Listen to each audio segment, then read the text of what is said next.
మాటలే అభిమానుల్ని సృష్టిస్తారు. అది అభివృద్ధికి మార్గం అవ్వదు. డైలాగ్ చాలా బాగుంది కదా.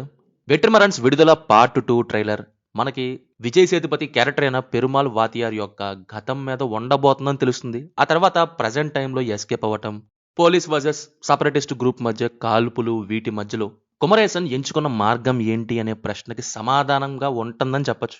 ఫస్ట్ పార్ట్ కుమరేసన్ మీద అయితే ఈ సెకండ్ పార్ట్ వాతియార్కి సంబంధించింది అన్నట్టు. తన గతం చేసిన పోరాటం ఏంటి, ఎందుకు మోస్ట్ వాంటెడ్ లిస్ట్లో ఉన్నాడు, ఆ రేంజ్లో ఏం చేశాడనే చూడాల్సి ఉంది. మరి వెట్రిమరన్స్ ఒరిజినల్ కట్టే రిలీజ్ అయ్యిద్దా అనేది అయితే క్వశ్చన్. నాకు ఒకటైతే ఎగ్జైటింగ్ అనిపిస్తుంది, ఎలా ఎండ్ అయ్యిద్ది అని. అలాగే డైలాగ్ రైటింగ్, బికాజ్ ఎందుకంటే కుమరేసన్ ఆర్క్ ఎలా ఉండబోతుందని, అది వాతియార్ ఉద్యమానికి ఎలాంటి ఎండింగ్ ఉంటుందని. అలాగే ముందే చెప్పినట్టు పెరుమాల్ క్యారెక్టర్కి మంచి మంచి డైలాగ్స్ అయితే పెట్టినట్టు తెలుస్తుంది. పోరాటవాదుల నుంచి తీసుకొచ్చారు. అందులో నాకు ట్రైలర్లోని చివరి డైలాగ్ బాగా నచ్చింది. ప్రజల కోసం పోరాటం చేసే వాళ్ళకి ఒక ఐడియాలజీ అంటూ ఉండాలి, అండ్ ఆ ఐడియాలజీ ఎలాంటిది అనేది కూడా ఇంపార్టెంట్. ఇది ఒక్కసారిగా త్రివిక్రమ్స్ జల్సా మూవీలోని సంజయ్ సాహు అడవిలో ఉన్నప్పుడు చెప్పే మాటలా అనిపించింది. అమాయకుల కోసం చేసే యుద్ధంలో అమాయకులు చనిపోతే మనం చేసే యుద్ధానికి ఇక అర్థమే ఉంది. అదే గుర్తొచ్చింది నాకైతే. ఐడియాలజీ ఉండాలి, లేకుంటే చేసే ఉద్యమం వృధా కదా.